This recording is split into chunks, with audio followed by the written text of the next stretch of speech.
Shiv Sena UBT सांसद संजय राउत ने राहुल गांधी को लेकर बड़ा बयान दिया है। उन्होंने कहा कि राहुल गांधी के खिलाफ बहुत बड़ी साजिश हो रही है, उनकी जान को खतरा है। मैं पहले बोल चुका हूं, प्रधानमंत्री और होम मिनिस्टर को राहुल गांधी पर बोलने वाले पर कार्रवाई करनी चाहिए। आपको बता दें कि शिवसेना के विधायक संजय गायकवाड़ ने राहुल गांधी को लेकर विवादित बयान दिया है और उन्होंने चेतावनी देते हुए कहा था कि उनके कार्यक्रम में आने वाले कांग्रेसी कुत्ते को वह दफना देंगे। इससे पहले आरक्षण वाले बयान पर विधायक संजय गायकवाड़ ने राहुल गांधी की जीभ काटकर लाने वाले को इनाम देने की घोषणा की थी। शिवसेना विधायक के बयान से प्रदेश बीजेपी प्रमुख चंद्रशेखर बावनकुले ने पार्टी को अलग कर दिया था और उन्होंने कहा था कि बीजेपी महायुति सरकार का घटक है, लेकिन मैं गायकवाड़ की टिप्पणियों का समर्थन नहीं करूंगा।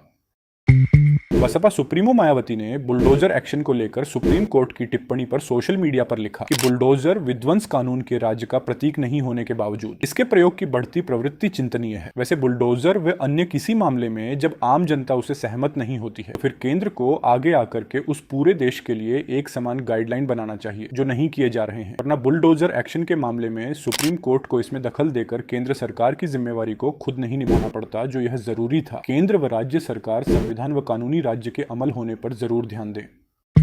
बिहार के नवादा जिले में जमीन विवाद को लेकर दबंगों ने दलितों के घरों को फूंक दिया। गांव वालों का दावा है कि फायरिंग के बाद करीब 80 घरों को आग के हवाले कर दिया गया। हालांकि पुलिस ने कहा है कि 21 घर ही आग में चले। इसको लेकर अब सियासत भी गर्मा गई है। पक्ष लगातार एनडीए सरकार पर हमलावर है। इसी क्रम में राहुल गांधी ने लिखा कि नवादा में महादलितों का पूरा टोला जला देना, 80 से ज्यादा परिवारों के घरों को नष्ट कर देना बिहार में बहुजनों के विरुद्ध अन्याय की डरावनी तस्वीर उजागर कर रहा है। अपना घर संपत्ति खो चुके इन दलित परिवारों की चीत्कार और भयंकर गोलीबारी की गूंज से वंचित समाज में मचा आतंक भी बिहार की सोई हुई सरकार को जगाने में कामयाब नहीं हो पाए। भाजपा और एनडीए के सहयोगी दलों के नेतृत्व में ऐसे अराजक तत्व शरण पाते हैं, भारत के बहुजनों को डराते हैं, दबाते हैं, ताकि वो अपने सामाजिक और संवैधानिक अधिकार भी न मांग पाए। और प्रधानमंत्री का मौन इस बड़े षड्यंत्र पर स्वीकृति की मोहर है। बिहार सरकार और राज्य पुलिस को इस शर्मनाक अपराध के सभी दोषियों के खिलाफ त्वरित और सख्त कार्रवाई कर।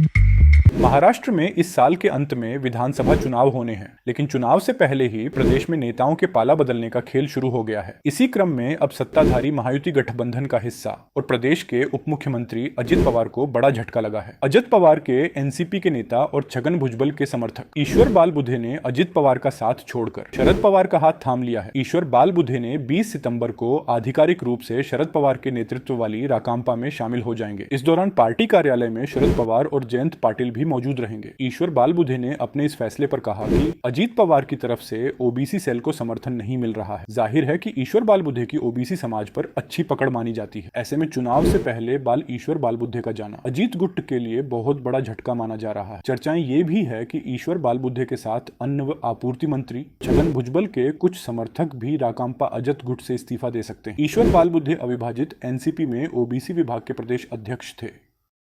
केजरीवाल की गद्दी संभालने को तैयार आम आदमी पार्टी के नेता आतिशी 21 सितंबर को दिल्ली के मुख्यमंत्री पद की शपथ लेंगी। इसके साथ अब यह चर्चा भी चरम पर है कि उनके साथ आम आदमी पार्टी के कौन कौन से विधायक मंत्री के रूप में शपथ लेंगे। कुछ महीने के बाद विधानसभा चुनाव होने की वजह से इस बात पर भी जोर दिया जा रहा है कि सभी वर्गों के लोगों को मंत्रिमंडल में प्रतिनिधित्व मिले। इस बीच सूत्रों के हवाले से यह बात सामने आ रही है कि दिल्ली में गोपाल राय, कैलाश गहलोत, सौरभ भारद्वाज और इमरान हुसैन आतिशी के सीएम बनने के साथ कैबिनेट मंत्री के रूप में पथ ले सकते हैं। वहीं नए चेहरों के तौर पर मुकेश अहलावत मंत्री बनेंगे।